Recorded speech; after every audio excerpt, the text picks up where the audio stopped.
নিঃশব্দে চলা ছায়া। বাংলার পশ্চিম প্রান্তে অবস্থিত এক ছোট, প্রায় বিস্মৃতিপ্রায় গ্রাম, নাম তার গোপাল বেড়া। এই গ্রামের অবস্থান এমন এক দুর্গম স্থানে, যেখানে এখনও মোবাইল নেটওয়ার্ক ঢোকে না ঠিকমতো। সন্ধ্যা নামার পর পুরো অঞ্চল নিঃশব্দে ঢেকে যায়। জনসংখ্যাও কম, কুড়েঘর আর কাদার রাস্তা বেয়ে কিছু মানুষের টিকে থাকা। তবু সেই গ্রামের বুকেই জড়িয়ে আছে এমন এক রহস্য, যা আজও লোকচক্ষুর আড়ালে থেকে গেছে, শুধু ভয়ে, শুধু আতঙ্কে। ১৯৯৮ সালের সেপ্টেম্বর মাস, হেমন্তের হালকা বাতাস আর ধান কাটার শব্দে মুখরিত গাঁয়ের প্রতিটি প্রান্ত। সেই সময় ঘটনাটা শুরু। গাঁয়ের মানুষজনের মাঝে তখন একটা গল্প ছড়িয়ে পড়তে শুরু করেছে। রাত গভীর হলে গ্রামের শেষ প্রান্তে অবস্থিত এক পরিত্যক্ত বাঁশবাগানের ভেতর থেকে কেউ একজন ধীরে ধীরে হাঁটে। ছায়ার মতো নিঃশব্দে হেঁটে বেড়ায় সে। কারো ডাক শুনলে থেমে যায়, আবার হাঁটতে থাকে। কেউই তাকে ঠিকমতো দেখেনি, কিন্তু শব্দটা শুনেছে প্রায় সবাই। টুপ টাপ, টু টু টাপ। গ্রামের সবচেয়ে বয়স্ক মানুষ ছিলেন নরেন পিসে। মানুষ বলতো তিনি পাগল, কিন্তু অনেকেই বিশ্বাস করত তার চোখে কিছু অলৌকিক শক্তির ছাপ আছে। তিনি এক রাতে গ্রামবাসীদের ডেকে বললেন, ওই বাঁশবাগানটাতে কিছু একটা আছে, আগেও ছিল, এখনও আছে। ওটা মানুষ নয়, হাঁটাচলা করে। ছায়ার মতন কেউ জোরে ডাক দিলে থেমে যায়, চুপচাপ তাকিয়ে থাকে, কিন্তু সামনে গেলে আর ফিরে আসা যায় না। তখন কেউ গুরুত্ব দেয়নি, সবাই ভাবত এটা বুড়োর গল্প। কিন্তু অক্টোবরের প্রথম সপ্তাহে একটা ঘটনা ঘটল, যা পাল্টে দিল গোটা গ্রামকে। চাঁদু, গ্রামের এক তরুণ, অষ্টম শ্রেণীর ছাত্র, বাঁশ কাটার জন্য সন্ধ্যায় বাঁশবাগানে গেছিল। সে আর ফেরেনি। সারা রাত চাঁদুর বাবা মা আর প্রতিবেশীরা খুঁজে বেরিয়েছিল, কিন্তু কেউ ওকে খুঁজে পেল না। পরদিন সকালে ওর মরাদেহ মিলল বাঁশবাগানের ভেতর। একটা শুকনো বাঁশের গুঁড়িতে ঝুলেছিল তার নিথর দেহ। গলায় দাগ ছিল না, ছিল না আত্মহত্যার চিহ্ন, কিন্তু চোখ দুটো এমনভাবে ফাঁক করে খোলা ছিল, যেন সে কিছু ভয়ানক কিছু দেখে গেছিল মৃত্যুর আগ মুহূর্তে।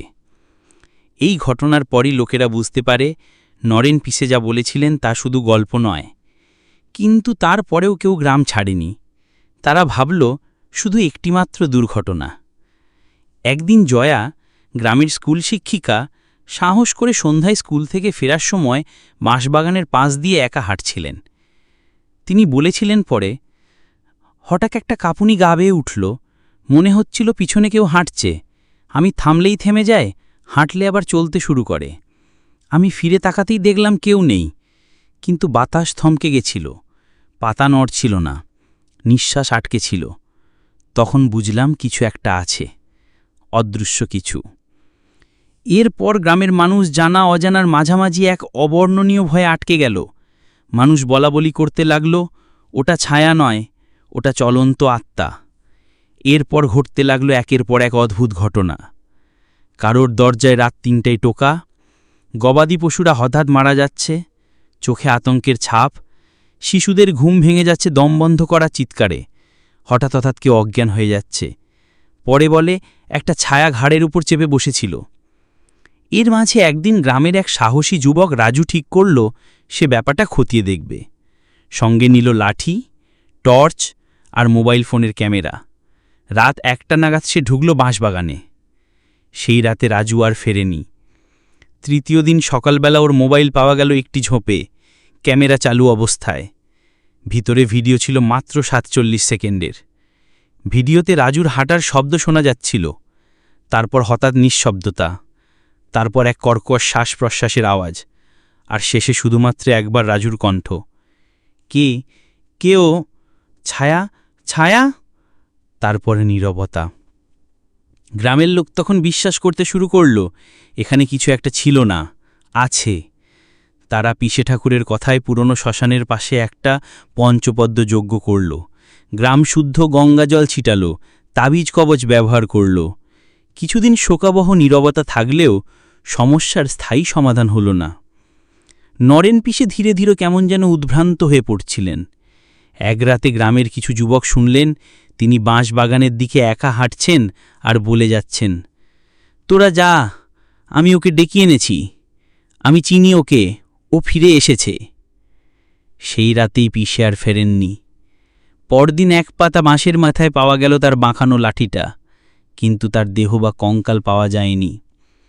এরপর গাঁয়ের লোকজন সিদ্ধান্ত নেয় পুরো বাঁশবাগান ঘিরে ফেলতে হবে। আগুন লাগানো হয়, দিনরাত জল ঢালা হয়, কিছু পুরোহিত ডেকে প্রেতযজ্ঞও করা হয়। 7 দিন পর বাঁশবাগান এক্কেবারে নিশ্চিহ্ন হয়ে যায়। ধীরে ধীরে গাঁয়ে কিছুটা স্বাভাবিকতা ফিরে আসে, তবে কেউ আর সন্ধ্যের পর দরজা খোলে না, কেউ আর বাঁশ গাছ লাগায় না। আজও যদি কেউ সেই গাঁয়ে যায়, শোনে মাঝে মাঝে কেউ হাঁটে নিঃশব্দে, কারোর দরজায় রাতভর টোকা পড়ে, কেউ মুখ ঘুরিয়ে দাঁড়িয়ে থাকে অন্ধকারে। গ্রামের পুরনো মানুষেরা বলেন, সব জিন ভূত বেঁচে থাকে কাহিনীতে, কিন্তু ছায়াগুলো বেঁচে থাকে নিঃশব্দে, হাঁটে আমাদেরই মাঝেই, শুধু দেখা যায় না। বাঁশবাগানটি আদতে এখনকার গ্রামের অংশ হলেও এককালে এটি উত্তরচরণ দত্তের জমিদার বাড়ির সীমানার মধ্যে পড়ত। 1863 সালে উত্তরচরণ এক কুমারী ব্রাহ্মণীকে দাসী বলে তার বাড়িতে এনেছিলেন। মেয়েটি ছিল নির্বাক, হঠাৎ হারিয়ে গিয়েছিল নদিয়ার দিক থেকে।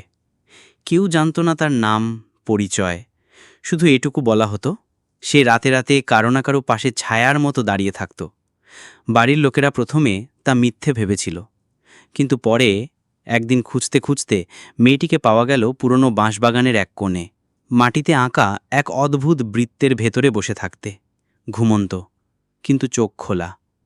তারপর থেকে সেই জায়গায় রাতে কে যেন হাঁটে, এমনকি কুকুর বেড়ালও সেখানে যায় না। এক রাতে উত্তরচরণের স্ত্রী রহস্য মৃত্যুর শিকার হন, গলায় পৈতা পেঁচানো, দু চোখ খোলা আর ভীত। লোকমুখে ছড়িয়ে পড়ে সেই মেয়েটি ছিল কোনো এক ছায়ালোক থেকে আসা। জমিদার বাড়ির সঙ্গে জড়িয়ে থাকা এই বাঁশবাগান আসলে কোনো এক প্রেতলোকের প্রবেশদ্বার, আর সেই নির্বাক মেয়েটিই ছিল পথপ্রদর্শক। এই অতীত কেউ জানত না, কেবলমাত্র পিসে ঠাকুরের ঠাকুরদা মুখে মুখে রেখে গিয়েছিলেন। পিসে হারিয়ে যাওয়ার পর তার কুড়েঘরের মাটির তলায় এক পোড়া বাক্স পাওয়া যায়, যেটি খুলতেই বেরিয়ে আসে এক পুরনো ঘামে ভেজা কাঠখোট্টা ডায়েরি। তাতে লেখা ছিল, আমি 1969 সালে একবার গিয়েছিলাম বাঁশবাগানের মাঝখানে। তখন আমার বয়স 14। সেখানে একটা গাছের গুড়ির পাশে দাঁড়িয়েছিল এক মেয়ে, পিছন ফিরে দাঁড়িয়ে, চোখ দুটো যেন গর্ত, শুধু শোঁ শোঁ করে নিঃশ্বাস। আমি তাকিয়ে থাকতেই সে মাটি ছুঁয়ে হাঁটা শুরু করল। কোনো শব্দ নেই, শুধু চলতে থাকা। এরপর থেকে প্রতি বছর কারো না কারো নিখোঁজ হওয়া, আত্মহত্যা, অজ্ঞান হয়ে পড়া, সব এই ছায়ার হাত।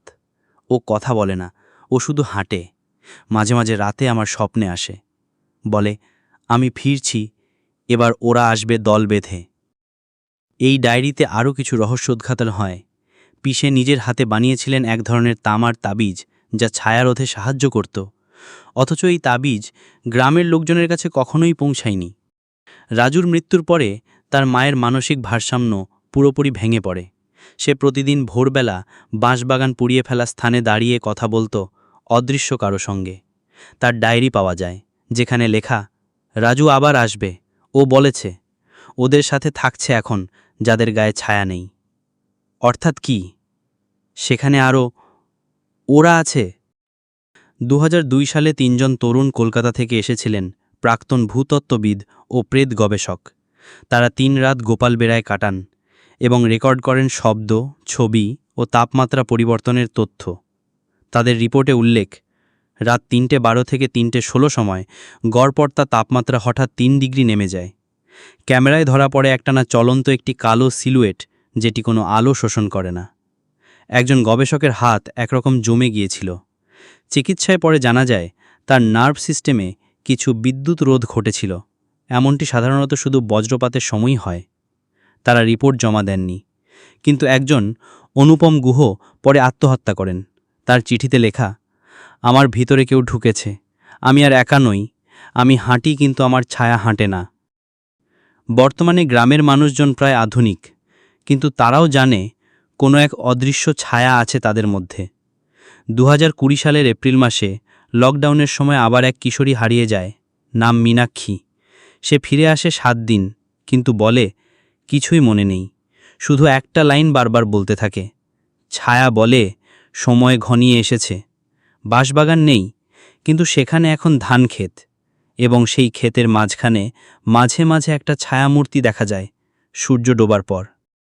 এই কাহিনী এক প্রজন্ম থেকে আরেক প্রজন্মে বয়ে চলা এক অদৃশ্য শাস্তি। বিজ্ঞান ব্যাখ্যা দিতে পারেনি। পিসে ঠাকুরের মতো কেউ কেউ প্রাচীন জ্ঞান দিয়ে কিছুটা রক্ষা করেছিল, কিন্তু ছায়া ছিল এবং থাকবে, নিঃশব্দে হেঁটে চলতে চলতে আমাদের পাশ দিয়ে হেঁটে চলে যাবে, ঠিক যেন কিছু ঘটেনি। কিন্তু আপনি যখন রাত গভীরে একা থাকবেন, হঠাৎ যদি শুনতে পান টু টাপ, টু টু টাপ, তবে বুঝে নেবেন ওটা ও